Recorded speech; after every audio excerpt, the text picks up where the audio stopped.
नमस्कार, मैं हूं अखिल पाराशर। आप देख रहे हैं देश दुनिया की खास खबरों का एक विशेष कार्यक्रम न्यूज फोकस। चलिए सबसे पहले नजर डालते हैं इस हफ्ते की खास खबरों पर। चीन की राजधानी में हो रहा है टेक्नोलॉजी का महाकुंभ। BYD की नई बैटरी, 5 मिनट चार्ज, 407 किलोमीटर की रेंज। जर्मनी की अर्थव्यवस्था पर संकट के बादल। अब समाचार विस्तार से।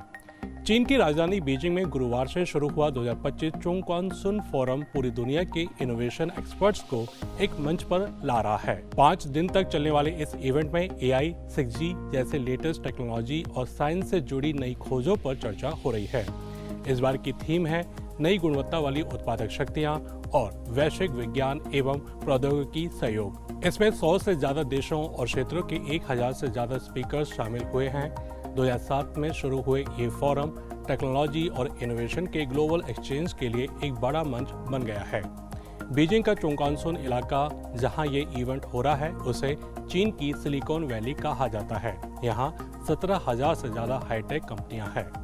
चीन के शीजियांग स्वायत्त प्रदेश में हिमालय की गोद में बसा मेडो काउंटी, जो कभी दुनिया से कटा हुआ था, आज विकास की मिसाल बन गया है। साल 2013 में यहाँ पहली बार हाईवे बना, जिससे इसका बाहरी दुनिया से संपर्क हुआ। आज मेडो काउंटी में पक्की सड़कें, हाई स्पीड इंटरनेट, अच्छी हेल्थ केयर और एजुकेशन जैसी सुविधाएं मौजूद हैं। यहाँ का टूरिज्म तेजी से बढ़ा है। हर साल लाखों टूरिस्ट यहाँ के खूबसूरत नज़ारे देखने आते हैं। खेती भी यहाँ के लोगों की आय का बड़ा जरिया बन गई है। अब मेडो सिर्फ एक दूर दराज का इलाका नहीं, बल्कि तरक्की की नई पहचान बन चुका है। पिछले हफ्ते चीनी कंपनी BYD ने एक कमाल की फास्ट चार्जिंग बैटरी लॉन्च की, जो सचमुच गेम चेंजर साबित हो सकती है। ये बैटरी इतनी तेज है कि 2 किलोमीटर प्रति सेकंड की स्पीड से चार्ज होती है और सिर्फ 5 मिनट में चार्ज करके 407 किलोमीटर तक की ड्राइविंग रेंज देती है। कंपनी के चेयरमैन वांग चुआनफू ने बताया कि योजना बना चुका है। पोर्शे 1900 नौकरियां खत्म करने की तैयारी में है और मर्सिडीज बेंज भी 2027 तक हजारों नौकरियों में कटौती करने की योजना बना रही है। ये सारे कदम साफ दिखाते हैं कि जर्मनी की ऑटो इंडस्ट्री इस वक्त जबरदस्त दबाव में है। तो ये थी इस हफ्ते की अहम खबरें। अब चलते हैं हमारे एक स्पेशल सेगमेंट न्यूज स्टोरी की तरफ। पोआओ फोरम फॉर एशिया का साल 2025 का सालाना सम्मेलन 25 से 28 मार्च तक साउथ चाइना के हाइनान प्रांत में पोआओ शहर में हुआ। इस बार का इवेंट बड़े जोश खरोश के साथ हुआ और इसका थीम था बदलती दुनिया में एशिया, साझा भविष्य की ओर। इस थीम का मकसद था कि एशिया में विकास को बढ़ावा मिले, आपस में बातचीत बढ़े, नई तरीकों से चीज़ों को देखा जाए और कुछ ठोस रिजल्ट सामने आए। ये सब इसलिए ताकि इंटरनेशनल लेवल पर विकास और सहयोग को सपोर्ट मिल सके। इन सब पर बातचीत करने के लिए हमारे साथ जुड़ गए हैं संस्कृति यूनिवर्सिटी के प्रोफेसर अरुण कुमार त्यागी। नमस्कार सर, आपका बहुत बहुत स्वागत है। सबसे पहले मैं आपसे जानना चाहता हूं कि आप पोआओ फोरम फॉर एशिया को किस तरह से देखते हैं और इस साल की थीम है बदलती दुनिया में एशिया, साझा भविष्य की ओर, जिसमें बहुपक्षवाद और अंतर्राष्ट्रीय सहयोग को बढ़ावा देने पर जोर दिया गया है। ऐसे में आपके हिसाब से एशिया के सामने सबसे बड़ी चुनौतियां क्या है और इन्हें हल करने के लिए क्या कदम उठाए जा सकते हैं? पोआओ फोरम फॉर एशिया एशियाई देशों के बीच आर्थिक एकीकरण, सहयोग और समृद्धि को बढ़ावा देने के लिए एक महत्वपूर्ण मंच है। इस साल की थीम साझा भविष्य की ओर एशिया को बहुपक्षवाद और सामूहिक समाधानों के लिए जो वैश्विक चुनौतियों का सामना करने के लिए की दिशा में प्रेरित करती है। एशिया के सामने कुछ बड़ी चुनौतियां हैं, हम लोग उस पर बात करेंगे। देखिए, एशिया में जो सबसे बड़े चैलेंज है इस समय वो है जियोपॉलिटिकल टेंशन्स हैं और दक्षिण चीन सागर में अपनी टेंशन है, कोरियाई पेनिनसुला में अपनी टेंशन है, भारत चीन के बीच में भी कुछ टेंशन बॉर्डर पे रही हैं, लेकिन दोनों सरकारों ने मिलके उसको मिटिगेट करने के लिए अच्छा काम किया है। दोनों मिलिट्रीज ने भी मिलके अच्छा काम किया है। उसका स्थायी समाधान होगा तो भारत और चीन मिलके बड़ा काम कर सकते हैं। हमारे एशिया में बहुत सारी आर्थिक असमानता है और उसको दूर करने के लिए विकासशील और विकसित देशों के बीच में जो खाई है उसको कम करने के लिए हम निवेश के ऊपर, टेक्नोलॉजी ट्रांसफ़र पे और कैपेसिटी बिल्डिंग पे हमको ध्यान देना होगा। एक बड़ी समस्या जो इस समय की सबसे बड़ी समस्या बन के उभर रही है वो है क्लाइमेट चेंज की वजह से होने वाला दुनिया भर का डिसरप्शन।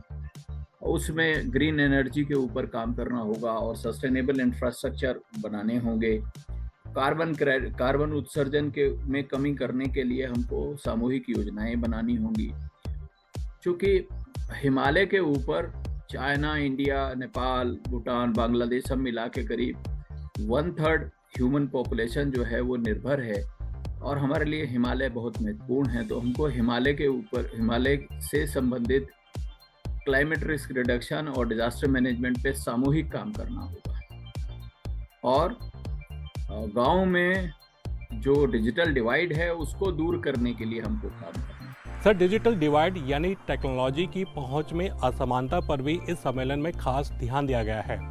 एशिया में हर किसी को डिजिटल दुनिया से जोड़ने और डिजिटल क्षमताओं को बढ़ाने के लिए कौन से व्यवहारिक उपाय सबसे कारगर साबित हो सकते हैं? कि एशिया में डिजिटल असमानता दूर करने के लिए इंफ्रास्ट्रक्चर में विस्तार करना होगा। सरकारों को 5G नेटवर्क देने होंगे और ग्रामीण ब्रॉडबैंड में सरकारों को सब्सिडी देनी होगी।